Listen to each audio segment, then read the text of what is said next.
क्या आपने कभी सोचा है कि अल्लाह के नबी सल्लल्लाहु अलैहि वसल्लम ने ईरान के बारे में पेशगोई फरमाई थी? और ये पेशगोई इसलिए ख़ास है क्योंकि उस वक्त मुसलमान ना ताकतवर थे ना मजबूत फ़ौज रखते थे, लेकिन फिर तारीख़ ने ऐसा रुख दिखाया कि लोगों के दिल हैरान रह गए। ये कहानी है सासानी सल्तनत ईरान की, एक ऐसी सल्तनत जो दुनिया की सबसे बड़ी ताकतों में शुमार होती थी। एक ऐसी सल्तनत जिसके बादशाह खुसरो परवेज़ कहलाते थे, वो शहंशाह जिसके दरबार की शान हर दौर में मशहूर थी। ईरान की सल्तनत अपने वक्त की सबसे मजबूत और बड़ी हुकूमत थी।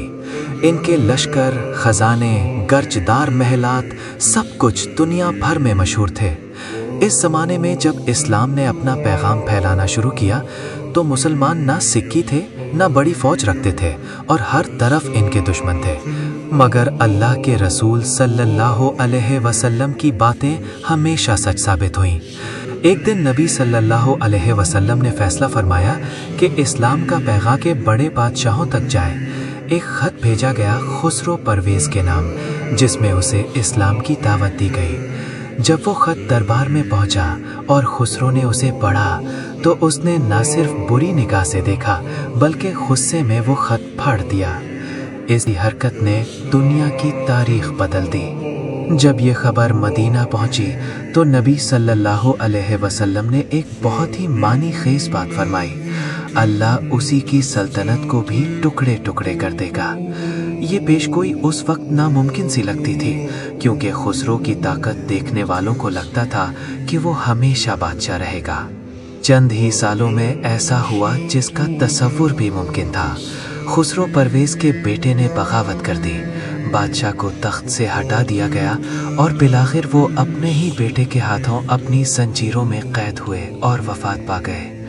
उसकी ताकत टूट गई और उस अजीम सल्तनत ने अपने होने की निशानी खो दी। ये वही वाक़या था जिसकी पेशगोई नबी सल्लल्लाहु अलैहि वसल्लम ने पहले कर रखी थी, और जब मुसलमान बाद में बढ़ने लगे तो इस ज़वाल बाफ्ता सल्तनत की बका तकरीबन ख़त्म हो गई। नबी सल्लल्लाहु अलैहि वसल्लम के बाद जब खिलाफत राशिदा का दौर शुरू हुआ तो मुसलमान अपनी ताकत और ईमान के साथ बाहर निकले। सासानियों के खिलाफ जंगें हुईं, जैसे जंगे कादिसिया और फिर जंगे नहावंद। इन जंगों में मुसलमानों ने सासानियों को सख्त मुकाबले के बाद शिकस्त दी और ईरान की सरजमीन पर इस्लाम का परचम लहराया गया। सोचें, एक तरफ वो मुसलमान जो कमज़ोर समझे जाते थे और दूसरी तरफ वो सासानी सल्तनत जिसे दुनिया की सबसे बड़ी ताकत समझा जाता था। और तारीख ने वो मंजर दिखाया जो हर इंसान को सोचने पर मजबूर कर देता है। और इसके अलावा आज ईरान और इसराइल की जंग चल रही है। आप ईरान के बारे में परेशान ना हो क्योंकि ईरान की को एक ख़ास अहमियत हासिल है। ईरान को कुछ नहीं होगा क्योंकि हज़रत उमर रज़ी अल्लाह अन्हो का फतह किया हुआ ईरान कभी कुफ़ार से शिकस्त नहीं खाएगा। और अगर ये दास्तान आपके दिल को छू गई हो तो इस वीडियो को लाइक कीजिए, शेयर कीजिए और हमारे चैनल को सब्सक्राइब करना ना भूलें क्योंकि कायनात के ऐसे औरा कभी खुलने बाकी है।